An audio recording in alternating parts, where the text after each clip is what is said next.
Good evening, Facebook friends and YouTube followers. This is Rich again, back for the third and final video blog of the night for August 6, 2014, around 8:08 p.m. in Billerica, Massachusetts. The sun's going down, and it's going to be another nice day tomorrow. Some news to report.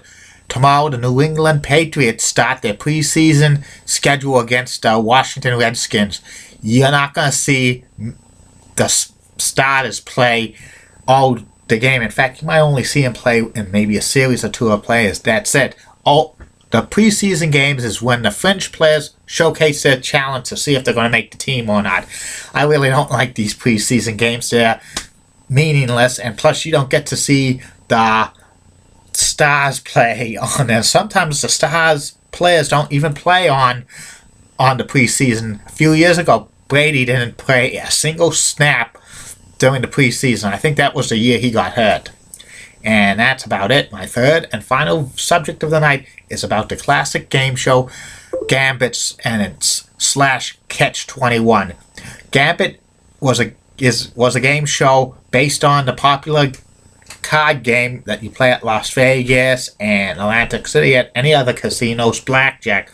It was produced by Mel Heatley and Bob Quigley, who produced the classic game show Hollywood Squares and High Rollers, among others. Wink Martindale hosted Gambit, and the card dealer was Elaine Stewart, who was married to Mel Heatley. Gambit ran on CBS from September 4th, 1972. It made its debut with the two other game shows, The Joker's Wild and The New Price is Right, and it lasted through December 10th, 1976. It was Wink Martindale's first major game show hit, and Kenny Williams was the announcer of the show. The premise of Gambit was that two married couples played against each other, and Wink would answer a series of questions. If a couple got it right, they got a card, and cards were like face valued. An ace could be a 10 or 1, depends what it. 11 or 1, depends what they wanted to play as.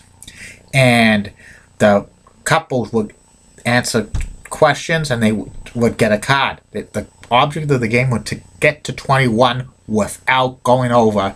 And if the couples felt that they were near 21, like 18, 19, they freeze. But the other couple would have to get more than the other one, or 21, or if they go bust, the game was over. And they played 2 out of 3 games to see who was the winner. And if anybody hit 21 right on the nose, they would get at least $500 in the Gambit 21 jackpot, which increased $500 each game that it wasn't hit. And 2 games won the match, and then they would go on to the Gambit bonus round where there was prizes, and they would play against the house. And every time they would get a prize, a number would come up. And it was the same thing as blackjack as well. And if they were afraid they were going to go over, they would try to get to 21 as much as possible. But if they were afraid they would go over, they had to freeze. But then they played against the house. If they beat the house, they kept all the prizes. If the house got a higher hand than them, they would lose the prizes. And if they went over 21, the game was over. But if they hit 21 right on the nose, they would get a new car. Gambit was a big hit for CBS for about 4 years, but eventually it went off the air in December 10th, 1976. Reruns of Gambit was seen in syndication for like about a year on some television stations in New York and Los Angeles and a few other stations. It's presumed that the reruns of Gambit were destroyed in the CBS version, but that's really not the case, because CBS stopped destroying tapes of daytime game television shows around 1972, coincided with like The Joker's Wild and The New Price is Right coming on the air. And who knows if they're still in existence. I think Mel Heatley Productions and Bob Quigley never saved their game shows that they produced, because most of the game shows were produced by NBC, and NBC wiped out their daytime programming and even the late night programming, including Johnny Carson for many years up to like 1978.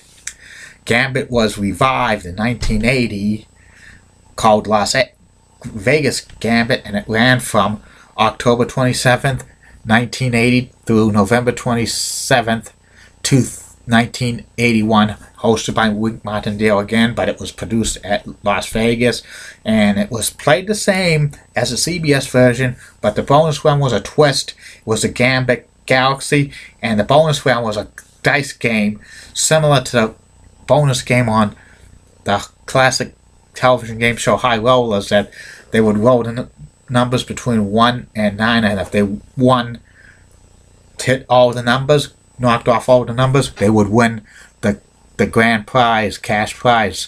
If they could have stopped at any time, but if they hit a number that was already taken, they would have lost the bonus round immediately.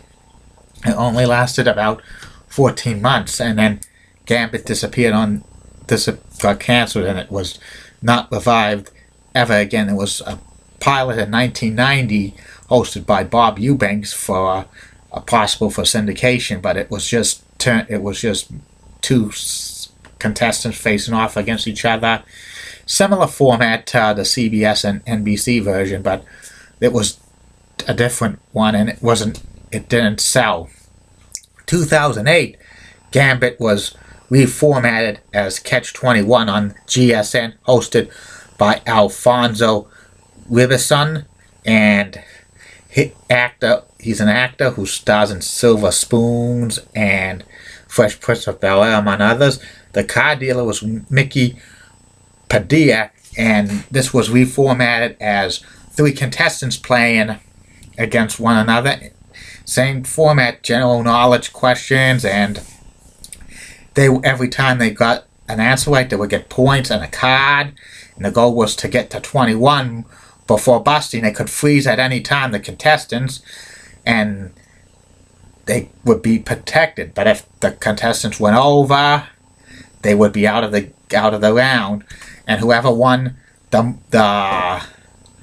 round got 500 points and a special chip for the bonus round. And they would play 2 rounds. Then the player with the least amount of points got eliminated. Then they had the third and final round, where the winner would go on to the bonus round. The bonus round was played like this. A player would get chips, like the chips, 2 extra chips or 3 extra chips, depends if they won 2 or 3 games. And they would play cards to see if they got 21 on, like, there was 3 rows of cards, and they would see if they could get 21. The first time they got 21, they would get $1,000. The second time, $5,000. And the third time, they would get $25,000. And they would use the chips in case if they were afraid that they would bust and stuff like that. And they would turn it in if they didn't feel it was right. But if they busted on any line, the game was over, and they would lose everything that they accumulated. And this was, Catch-21 was a big hit on GSN. It lasted for 4 seasons on GSN. It was probably one of the most best GSN original game shows of all time. I think Alfonso was a great host. Mickey Padilla was like a great dealer, and she was very attractive. She was happy, enthusiastic. She had a great smile and nice legs. I like nice legs and great smiles on ladies. And production on Catch-21 ended in 2011, but they are still seen on reruns today on GSN and on the digital network Bounce. And it was Catch-21 is same producer as Gambit, Mel Hitler, who's still alive. His partner Bob Quigley passed away years ago, so it's Gambit's Catch-21, probably one of the most popular game shows of all time, based on cards, and that started Wink Martindale's game show career as a major game show host. And there was, Wink Martindale was beat out Dick Clark for host of Gambit. History would have changed if Dick Clark got the host of Gambit, maybe Wink Martindale would have hosted $25,000 pyramid. You never know what could happen. History, it goes through things. Well, thanks for the good feedback on this, and I'll be back tomorrow for more of these video blogs, 3 to at least 6 more. Depends what I'm going to say tomorrow. Subject is the 10 greatest players in Toronto Maple Leafs history, and the 2 other subjects I haven't decided about yet. Be a surprise. YouTube followers, I'm sorry I could not get the previous video blog up with some technical difficulties for uploading a YouTube video I was going to do, but those things happen, and I'm getting great feedback on these video blogs, and I will be back tomorrow for more of these video blogs. Good night, Facebook friends and YouTube followers. Good night.